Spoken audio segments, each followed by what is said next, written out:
It was an amazing sight I saw when I crept up to one of the long floor-length windows. For despite the heat of this breezeless evening, when the gallery, even with its warped and broken boards, might have been the only tolerable place for human or vampire, a fire blazed in the grate of the parlour, and all its windows were shut, and the young vampire sat by that fire talking to another vampire who hovered very near it, his slippered feet right up against the hot grate, his trembling fingers pulling over and over at the lapels of his shabby blue robe. And though a frayed electric cord dangled from a plaster wreath of roses in the ceiling, only an oil lamp added its dim light to the fire, an oil lamp which stood by the wailing child on a nearby table. My eyes widened as I studied this stooped and shivering vampire, whose rich blonde hair hung down in loose waves covering his face. I longed to wipe away the dust on the window glass, which would have let me be certain of what I suspected. "You all leave me," he whined now in a thin, high-pitched voice. "You can't keep us with you," said the stiff young vampire sharply. He sat with his legs crossed, his arms folded on his narrow chest, his eyes looking around the dusty, empty room disdainfully. "Oh, hush," he said to the baby, who let out a sharp cry. "Stop it! Stop it!" The wood," said the blonde vampire feebly, and as he motioned to the other to hand him the fuel by his chair, I saw clearly, unmistakably, the profile of Lestat, that smooth skin now devoid of even the faintest trace of his old scars. "If you just go out," said the other angrily, heaving the chunk of wood into the blaze. "If you just hunt something other than these miserable animals." And he looked about himself in disgust. I saw then in the shadows the small furry bodies of several cats, lying helter-skelter in the dust.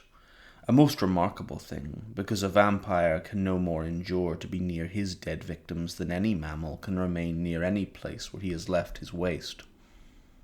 "Do you know that it's summer?" demanded the young one. Lestat merely rubbed his hands. The baby's howling died off, yet the young vampire added, "Get on with it. Take it so you'll be warm." "You might have brought me something else," said Lestat bitterly, and as he looked at the baby I saw his eyes squinting against the dull light of the smoky lamp. I felt a shock of recognition at those eyes, even at the expression beneath the shadow of the deep wave of his yellow hair.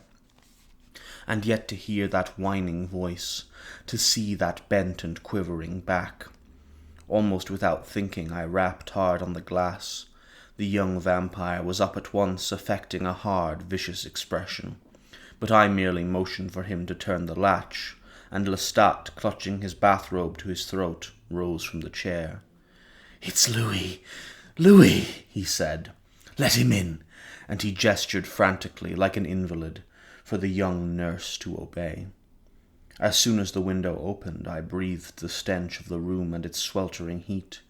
The swarming of the insects on the rotted animals scratched at my senses so that I recoiled despite myself, despite Lestat's desperate pleas for me to come in. There, in the far corner, was the coffin where he slept, the lacquer peeling from the wood, half covered with piles of yellow newspapers, and bones lay in the corners, picked clean except for bits and tufts of fur.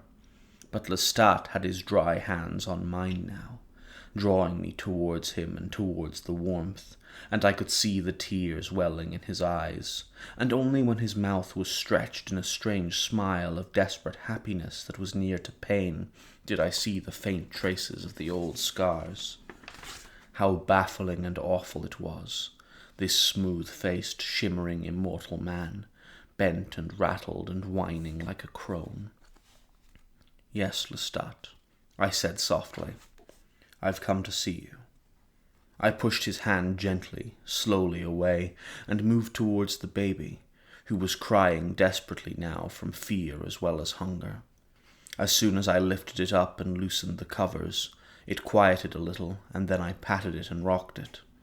Lestat was whispering to me now in quick, half-articulated words I couldn't understand, the tears streaming down his cheeks, The young vampire at the open window with a look of disgust on his face and one hand on the window latch as if he meant at any minute to bolt. "So you're Louis," said the young vampire. This seemed to increase Lestat's inexpressible excitement, and he wiped frantically at his tears with the hem of his robe. A fly lit on the baby's forehead, and involuntarily I gasped as I pressed it between two fingers and dropped it dead on the floor. The child was no longer crying. It was looking up at me with extraordinary blue eyes. Dark blue eyes, its round face glistening from the heat, and a smile played on its lips, a smile that grew brighter like a flame. I had never brought death to anything so young, so innocent, and I was aware of this now as I held the child with an odd feeling of sorrow, stronger even than that feeling which had come over me in the Rue Royale, and, rocking the child gently, I pulled the young vampire's chair to the fire and sat down. "Don't try to speak. It's all right," I said to Lestat, who dropped down gratefully into his chair and reached out to stroke the lapels of my coat with both hands. "But I'm so glad to see you," he stammered through his tears. "I've dreamed of your coming." "Coming," he said, and then he grimaced as if he were feeling a pain he couldn't identify. And again the fine map of scars appeared for an instant. He was looking off, his hands up to his ear, as if he meant to cover it to defend himself from some terrible sound. "I didn't," he started, and then he shook his head, his eyes clouding as he opened them, strained to focus them. "I didn't mean to let them do it, Louis. I mean that. Santiago, that one, you know. He didn't tell me what they planned to do." "That's all past, Lestat," I said. Yes, yes. He nodded vigorously. "Past. She should never. Why, Louis, you know." And he was shaking his head, his voice seeming to gain in strength, to gain a little in resonance with his efforts. "She should never have been made one of us, Louis." And he rapped his sunken chest with his fist as he again said, "Us," again softly. It seemed that she had never existed, that she had been some illogical, fantastical dream that was too precious and too personal for me ever to confide in anyone. And too long gone. I looked at him, I stared at him, and tried to think, yes, the three of us together. "Don't fear me, Lestat," I said, as though talking to myself. "I bring you no harm." "You've come back to me, Louis," he whispered in that thin, high-pitched voice. "You've come home again to me, Louis, haven't you?" And again he bit his lip and looked at me desperately. "No, Lestat." I shook my head. He was frantic for a moment, and again he commenced one gesture and then another, and finally sat there with his hands over his face in a paroxysm of distress. The other vampire, who was studying me coldly, asked, Have you come back to him?" "No, of course not," I answered, and he smirked as if this was as he expected, that everything fell to him again as he walked out onto the porch. I could hear him there, very near, waiting. "I only wanted to see you, Lestat," I said, but Lestat didn't seem to hear me. Something else had distracted him, and he was gazing off, his eyes wide, his hands hovering near his ears. Then I heard it also. It was a siren, and as it grew louder, his eyes shut tight against it and his fingers covered his ears, and it grew louder and louder, coming up the streets from downtown. "Lestat!" I said to him, over the baby's cries, which rose now in the same terrible fear of the siren. But his agony obliterated me. His lips were drawn back from his teeth in a terrible grimace of pain. "Lestat, it's only a siren," I said to him stupidly. And then he came forward out of the chair and took hold of me and held tight to me. And despite myself, I took his hand. He bent down, pressing his head against my chest, and holding my hand so tight that he caused me pain. The room was filled with the flashing red light of the siren, and then it was going away. "Louis, I can't bear it.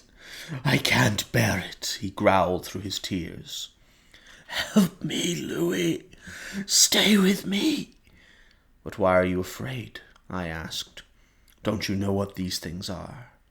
And as I looked down at him, as I saw his yellow hair pressed against my coat, I had a vision of him from long ago, that tall, stately gentleman in the swirling black cape, with his head thrown back, his rich, flawless voice singing the lilting air of the opera from which he'd only just come, his walking stick tapping the cobblestones in time with the music, his large, sparkling eye catching the young woman who stood enwrapped, so that a smile spread over his face as the song died on his lips, and for one moment, that one moment when his eye met hers, all evil seemed obliterated in that flush of pleasure, that passion for merely being alive. Was this the price of that involvement? A sensibility shocked by change, shriveling from fear? I thought quietly of all the things I might say to him, how I might remind him that he was immortal, that nothing condemned him to this retreat save himself, and that he was surrounded with the unmistakable signs of inevitable death. But I did not say these things, and I knew that I would not. It seemed the silence of the room rushed back around us, like a dark sea that the siren had driven away. The flies swarmed on the festering body of a rat, and the child looked quietly up at me as though my eyes were bright baubles, and its dimpled hand closed on the finger that I poised above its tiny petal mouth. Lestat had risen, straightened, but only to bend over and slink into his chair. "You won't stay with me," he sighed, and then he looked away and seemed suddenly absorbed. "I wanted to talk to you so much," he said. "That night I came home in the Rue Royale, I only wanted to talk to you." He shuddered violently, eyes closed, his throat seeming to contract. It was as if the blows I'd struck him then were falling now. He stared blindly ahead, his tongue moistening his lip, his voice low, almost natural. "I went to Paris after you." "What was it you wanted to tell me?" I asked. "What was it you wanted to talk about?" I could well remember his mad insistence in the Theatre des Vampires. I hadn't thought of it in years.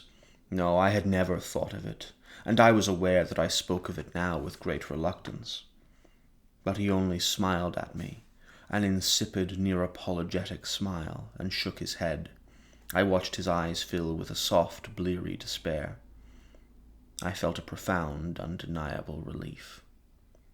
"But you will stay," he insisted. "No," I answered. "And neither will I," said that young vampire from the darkness outside, and he stood for a second time in the open window looking at us. Lestat looked up at him, and then sheepishly away, and his lower lip seemed to thicken and tremble. Close it, he said, waving his finger at the window. Then a sob burst from him, and covering his mouth with his hand, he put his head down and cried. The young vampire was gone. I heard his steps moving fast on the walk, heard the heavy chink of the iron gate, and I was alone with Lestat, and he was crying. It seemed a long time before he stopped, and during all that time I merely watched him. I was thinking of all the things that had passed between us. I was remembering things which I supposed I had completely forgotten. And I was conscious then of that same overwhelming sadness which I had felt when I saw the place in the Rue Royale where we had lived. Only it didn't seem to me to be a sadness for Lestat, for that smart, gay vampire who used to live there then. It seemed a sadness for something else, something beyond Lestat that only included him and was part of the great awful sadness of all the things I'd ever lost or loved or known. It seemed then I was in a different place, a different time, and this different place and time was very real, and it was a room where the insects had hummed, and they were humming here, and the air had been close and thick with death, and with the spring perfume, and I was on the verge of knowing that place and knowing with it a terrible pain, a pain so terrible that my mind veered away from it. No, don't take me back to that place. And suddenly it was receding, and I was with Lestat here now. Astonished, I saw my own tear fall on the face of the child. I saw it glisten on the child's cheek, and I saw the cheek become very plump with the child's smile. I must have been seeing the light in the tears. I put my hand to my face and wiped the tears that were in fact there, and looked at them in amazement. "But Louis," Lestat was saying softly, "how can you be as you are? How can you stand it?" He was looking up at me, his mouth in the same grimace, his face wet with tears. "Tell me, Louis. Help me to understand. How can you understand it all? How can you endure?" And I could see by the desperation in his eyes and the deeper tone which his voice had taken that he, too, was pushing himself towards something that for him was very painful, towards a place where he hadn't ventured for a long time. But then, even as I looked at him, his eyes appeared to become misty, confused, and he pulled the robe up tight, and shaking his head, he looked at the fire. A shudder passed through him, and he moaned. "I have to go now, Lestat," I said to him. I felt weary of him and weary of this sadness, and I longed again for the stillness outside, that perfect quiet to which I'd become so completely accustomed. But I realized as I rose to my feet that I was taking the little baby with me. Lestat looked up at me now with his large, agonized eyes and his smooth, ageless face. "But you'll come back. You'll come to visit me, Louis," he said. I turned away from him, hearing him calling after me, and quietly left the house. When I reached the street, I looked back, and I could see him hovering at the window as if he were afraid to go out. I realized he had not gone out for a long, long time, and it occurred to me then that perhaps he would never go out again. I returned to the small house from which the vampire had taken the child, and left it there in its crib. Not very long after that I told Armand I'd seen Lestat. Perhaps it was a month, I'm not certain. Time meant little to me, as it means little to me now, but it meant a great deal to Armand. He was amazed that I hadn't mentioned this before. We were talking that night uptown where the city gives way to Aubadon Park, and the levee is a deserted grass slope that descends to a muddy beach heaped here and there with driftwood, going out to the lapping waves of the river. On the far bank were the very dim lights of industries and riverfront companies, pinpoints of green or red that flickered in the distance like stars, and the moon showed the broad, strong current moving fast between the two shores, and even the summer heat was gone here, with the cool breeze coming off the water and gently lifting the moss that hung from the twisted oak where we sat. I was picking at the grass and tasting it, though the taste was bitter and unnatural. The gesture seemed natural. I was feeling almost that I might never leave New Orleans. But then, what are such thoughts when you can live forever? Never leave New Orleans again? Again seemed a human word. "But didn't you feel any desire for revenge?" Armand asked. He lay on the grass beside me, his weight on his elbow, his eyes fixed on me. "Why?"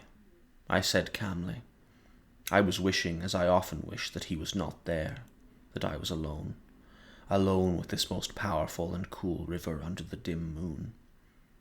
He met with his own perfect revenge. He's dying of rigidity, of fear. His mind cannot accept this time. Nothing as serene and graceful as that vampire death you once described to me in Paris. I think he is dying as clumsily and grotesquely as humans often die in this century. Of old age. "But you, what did you feel?" he insisted softly, and I was struck by the personal quality of that question, and how long it had been since either of us had spoken to the other in that way. I had a strong sense of him then, the separate being that he was, the calm and collected creature with the straight auburn hair and the large, sometimes melancholy eyes that seemed often to be seeing nothing but their own thoughts. Tonight they were lit with a dull fire that was unusual. "Nothing," I answered. "Nothing one way or the other?" I answered no. I remembered palpably that sorrow. It was as if the sorrow hadn't left me suddenly, but had been near me all this time, hovering, saying, "Come." But I wouldn't tell this to Armand, wouldn't reveal this.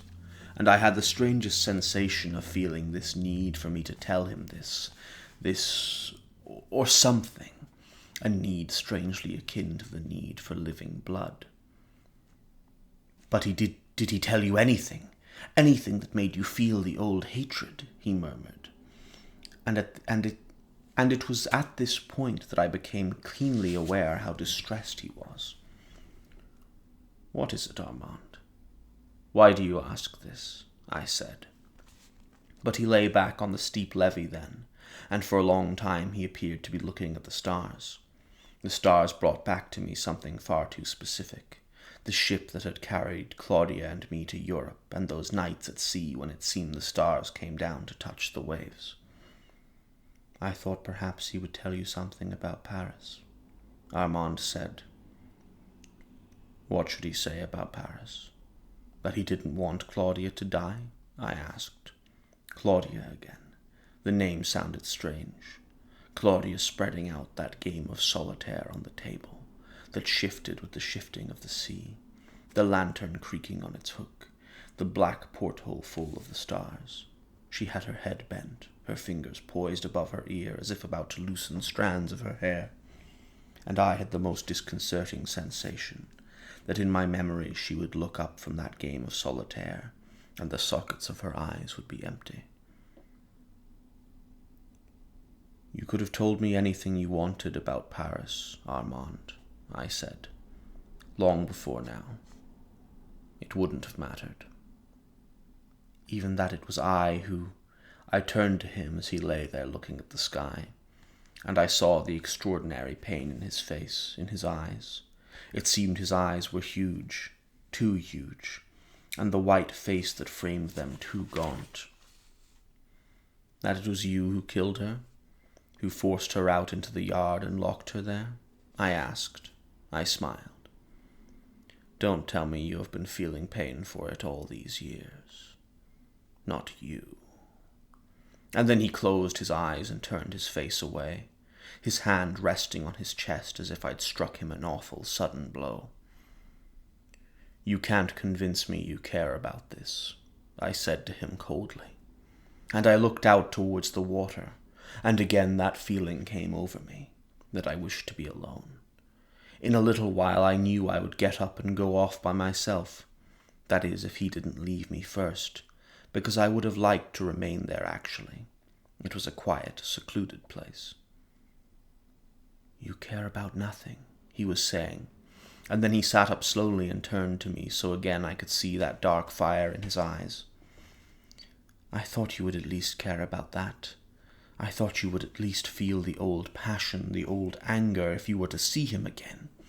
I thought something would quicken and come alive in you if you saw him, if you returned to this place." "That I would come back to life?" I said softly, and I felt the cold, metallic hardness of my words as I spoke, the modulation, the control. It was as if I were cold all over, made of metal, and he were fragile suddenly, fragile as he had been, actually, for a long time. "Yes," he cried out. "Yes, back to life." And then he seemed puzzled, positively confused. And a strange thing occurred. He bowed his head at that moment as if he were defeated, and something in the way that he felt that defeat, something in the way his smooth white face reflected it only for an instant, reminded me of someone else I'd seen defeated in just that way. And it was amazing to me that it took me such a long moment to see Claudia's face in that attitude. Claudia as she stood by the bed in the room in the Hotel St. Gabriel, pleading with me to transform Madeleine into one of us. That same helpless look, that defeat which seemed to be so heartfelt that everything beyond it was forgotten.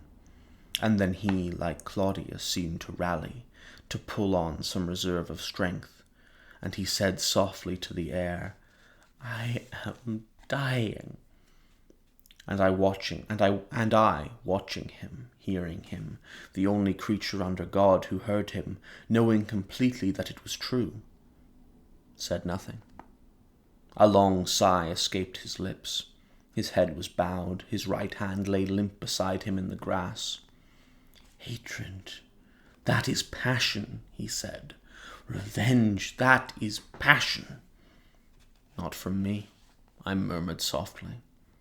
"Not now." And then his eyes fixed on me, and his face seemed very calm. "I used to believe you would get over it, that when the pain of all of it left you, you would grow warm again, and filled with love, and filled with that wild and insatiable curiosity with which you first came to me, that inveterate conscience, that hunger for knowledge that brought you all the way to Paris to my cell. I thought it was a part of you that couldn't die, and I thought that when the pain was gone you would forgive me for what part I played in her death. She never loved you, you know. Not in the way that I loved you, and the way that you loved us both. I knew this, I understood it, and I believed I would gather you to me and hold you, and that time would open to us, and we would be the teachers of one another. All the things that gave you happiness would give me happiness, and I would be the protector of your pain. My power would be your power, my strength the same. But you're dead inside to me. You're cold and beyond my reach. It's as if I'm not here, beside you, and not being here with you, I have the dreadful feeling that I don't exist at all, and you are as cold and distant from me as those strange modern paintings of lines and hard forms that I cannot love or comprehend, as alien to me as those hard mechanical sculptures of this age which have no human form. I shudder when I'm near you. I look into your eyes and my reflection isn't there." "What you asked was impossible," I said quickly. "Don't you see? What I asked was impossible too, from the start." He protested, the negation barely forming on his lips, his hand rising as if to thrust it away. "I wanted love and goodness in this which is living death," I said. "It was impossible from the beginning, because you cannot have love and goodness when you do what you know to be evil, what you know to be wrong. You can only have the desperate confusion and longing, and the chasing of phantom goodness in its human form. I knew the real answer to my quest before I ever reached Paris. I knew it when I first took a human life to feed my craving. It was my death, and yet I would not accept it, could not accept it, because like all creatures I don't wish to die. And so I sought for other vampires, for God, for the devil, for 100 things under 100 names, and it was all the same, all evil, and all wrong, because no one could in any guise convince me of what I myself knew to be true, that I was damned in my own mind and soul. And when I came to Paris, I thought you were powerful and beautiful and without regret, and I wanted that desperately. But you were a destroyer just as I was a destroyer, more ruthless and cunning even than I.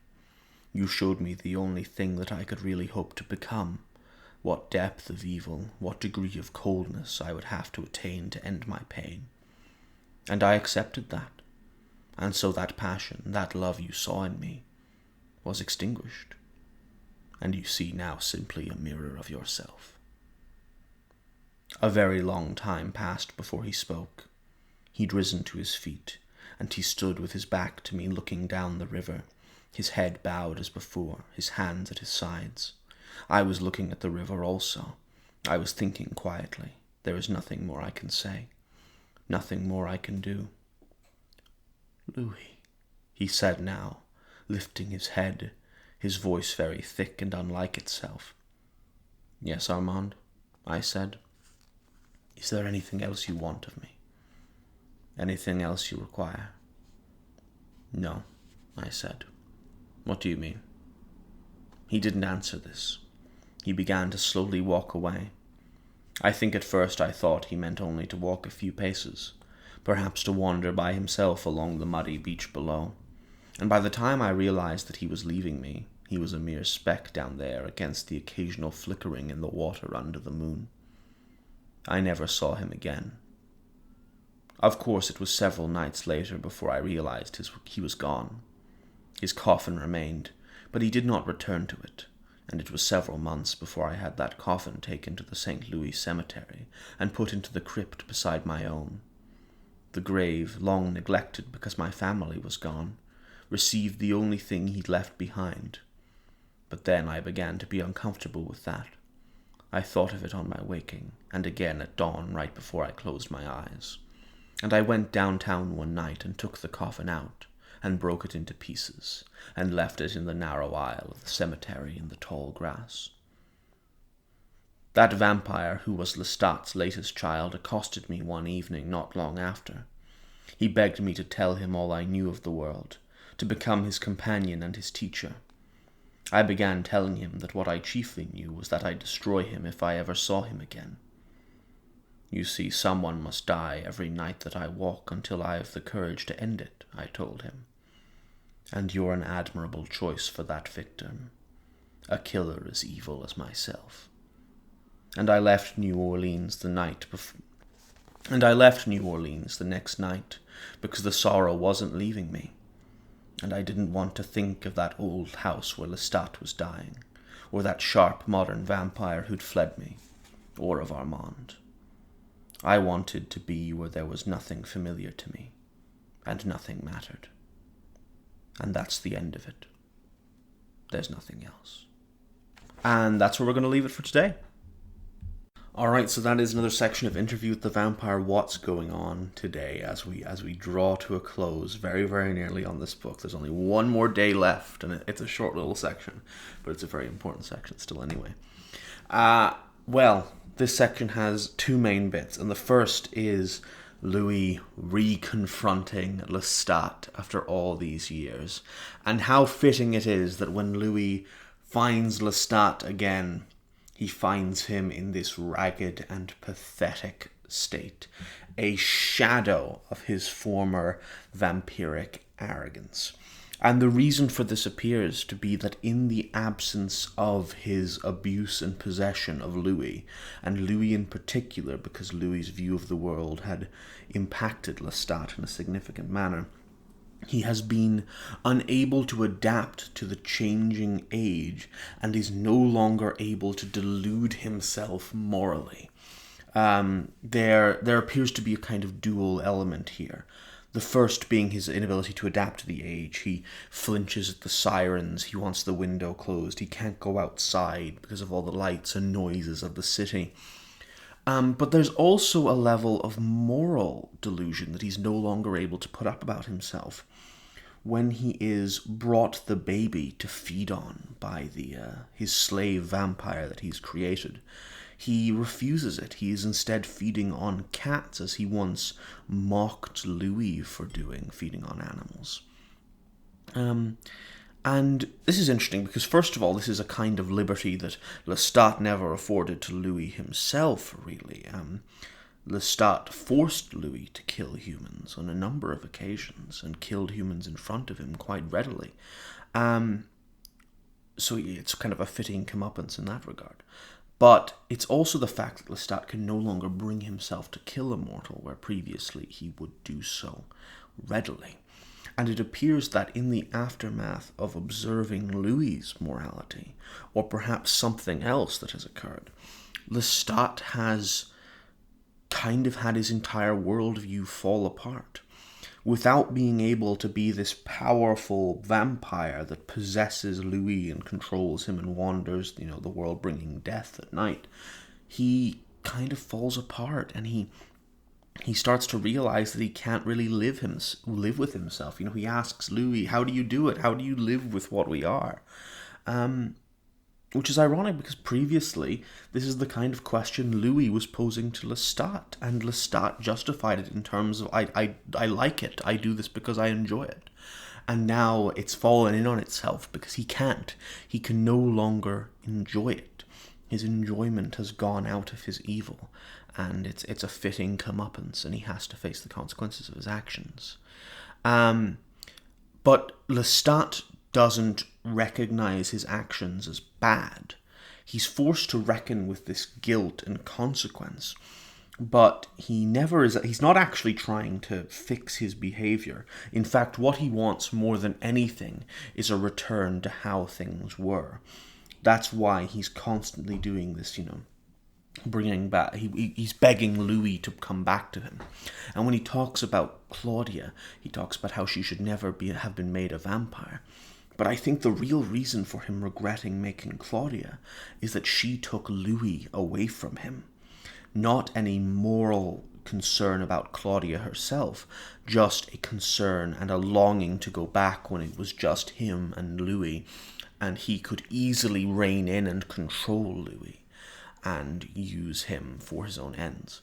Although, of course, Claudia was made to try and keep Louis with him, but I think Lestat mainly he longs for that ancient time where he and Louis were together and he wasn't worried about Louis leaving him.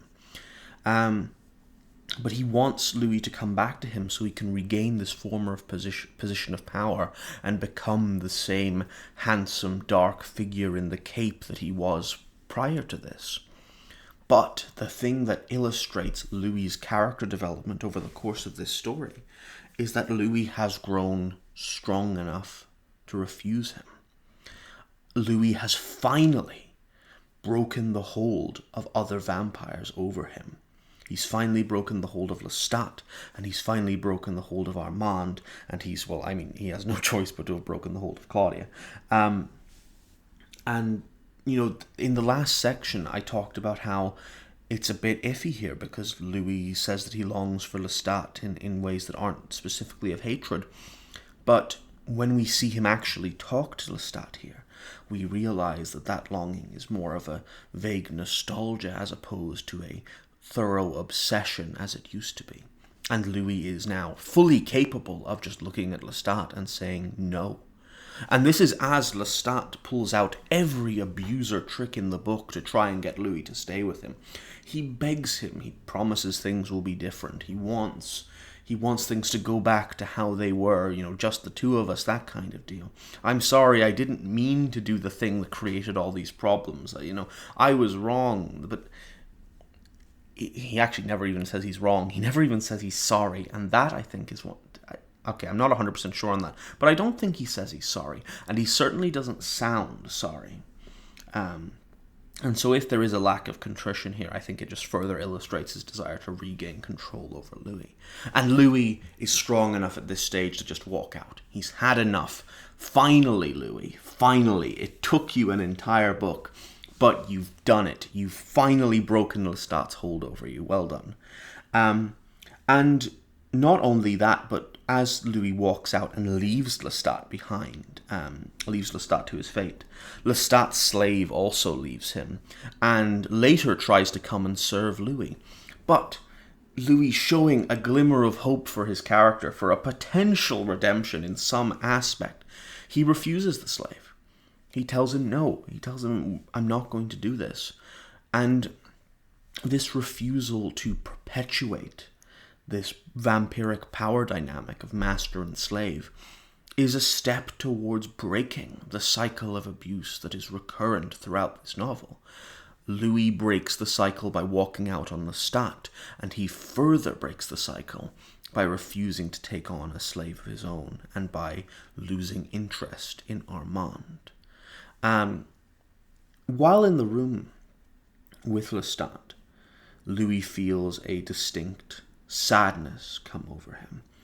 And it's interesting that he remarks that the sadness is not for Lestat, and I fully believe him when he says that.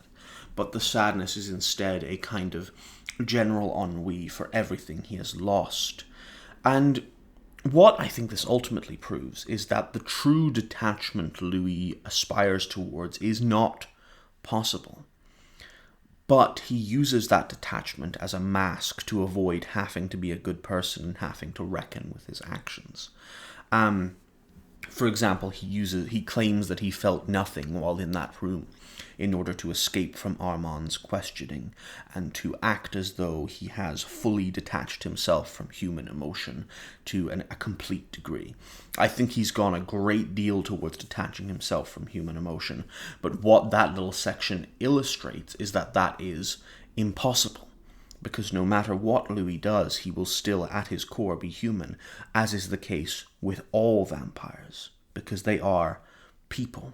They are very often bad people, but they are still people. And he concludes into this claim, and he justifies all this in this long, very, very good and interesting segment where he talks about goodness being impossible. That there was never any way for him to be the inverse of what he is. That what he has become today is the natural conclusion of his condition, because he is an inherently evil creature, and as such he must just accept that and detach himself from guilt surrounding it. You know what my opinion on this is at this stage. You've heard me say it 30 times, probably over the course of this analysis. But that is bullshit, as Louis would say towards the start of the novel. It is just not the case. There is nothing, absolutely nothing, forcing Louis to kill. He says that a person must die every night I walk. Fucking why? Why does someone have to die? Lestat was just sustaining himself off cats, and I admit he looked a bit ragged and pathetic, but it was probably more to do with his not leaving the house for months and months and years at a time than anything else. You are lying to yourself, and I think that's the biggest thing with Louis here, is he fully believes he has to kill someone every night, but he doesn't. He just doesn't. He pretends he does, so that he avoids the greater implications of his actions, and avoids having to reckon with his own guilt, and, God forbid, avoids reckoning with the fact that he can just try to be a good person despite his condition. So when he uses this detachment as a defense mechanism, as a method to withhold information from Armand, it proves what detachment has always been in these vampires, a defense mechanism. It proves utterly and thoroughly that first off, when Louis forms his detachment very early in the novel, it's really obvious that's a defense mechanism, because he so often breaks it and so often is unable to actually act upon it. When Armand claims that he is detached, or appears to be detached to Louis, that is also clearly a defense mechanism, because he so clearly cares about this concept of human emotion and human feeling that he finds in Louis. And then when Louis finally, at the end, claims to have found his true detachment and become truly detached, and become a reflection of Armand, that is also just a defense mechanism in order to avoid a reckoning with the consequences and moral decisions he has made. He still feels. It's illustrated when he feels the sorrow in the room with Lestat.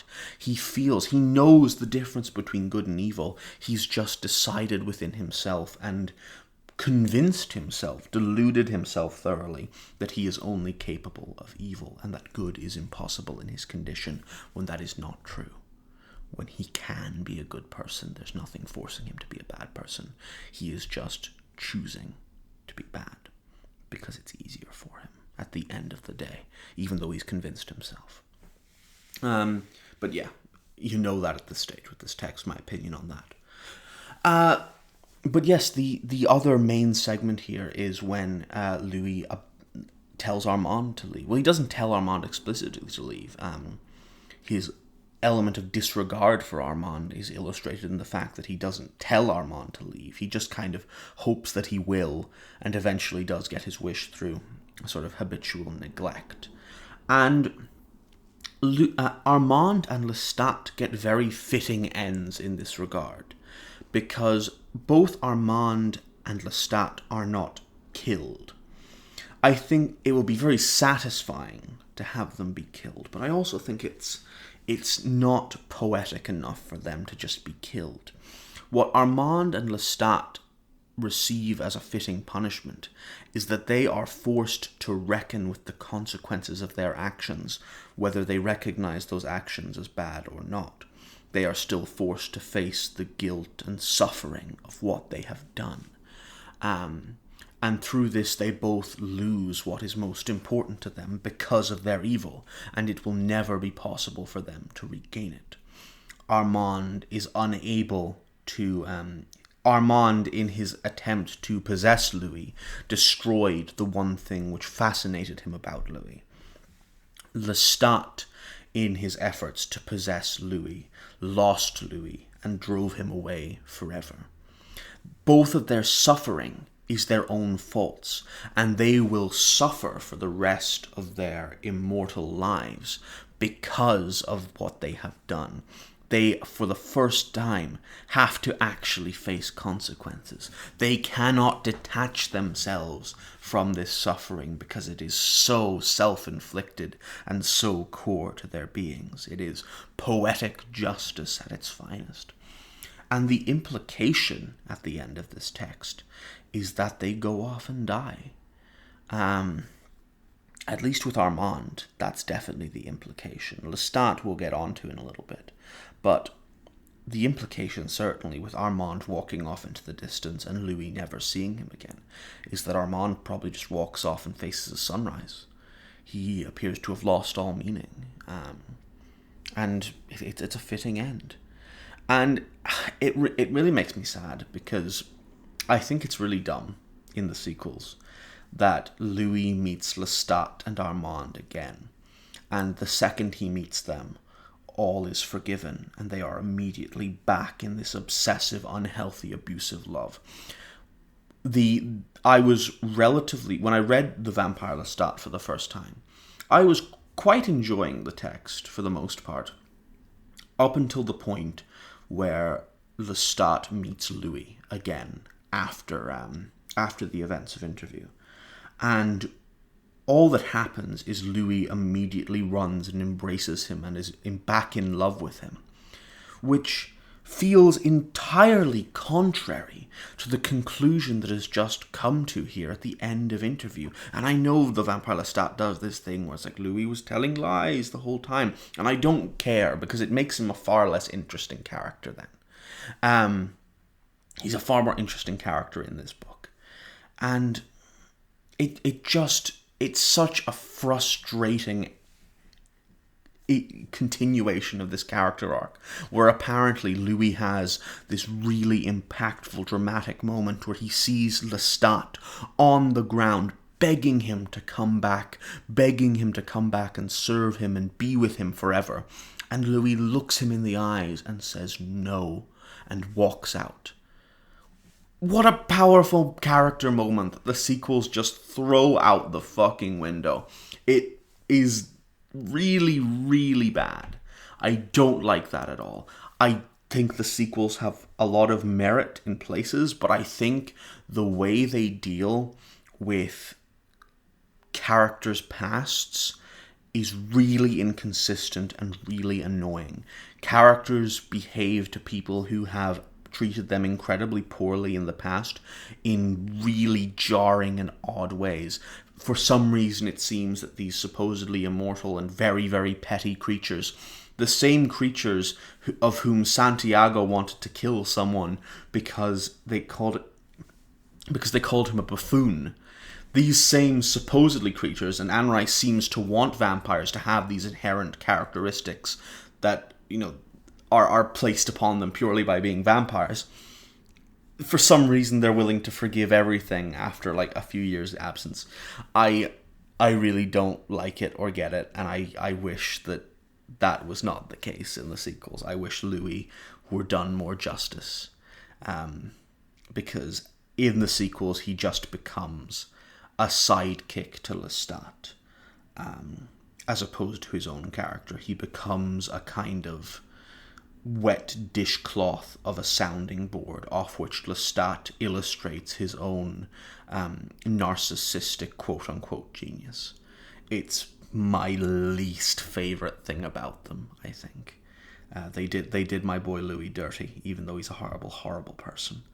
But that's fine, because we don't have to worry about the sequels in regards to this reading, because I, again, recommend that you probably read Interview with the Vampire as an independent text.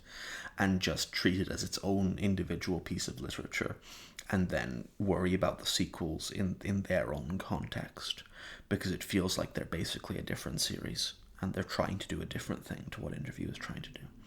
But anyway, sorry to end on a slightly downer note on regards to this particular section. It's a really, really good section, and it does a lot of really cool things, and it's such a cool moment for Louis's character arc. And we're going into the final few pages. So tomorrow will be the last day of Interview with the Vampire. I'm going to go through, read the last few pages, do some analysis on that, and then I'll do some analysis on the text as a whole, and we'll see what conclusions we can come to in regards to, in my opinion, in regards to what is, in my opinion, one of the single best vampire books ever written. The classic quote is the second most influential vampire text ever written, and I think that definitely stands up and stands the test of time. So I hope you'll join me back again tomorrow for some more of Interview with the Vampire. I'll see you then.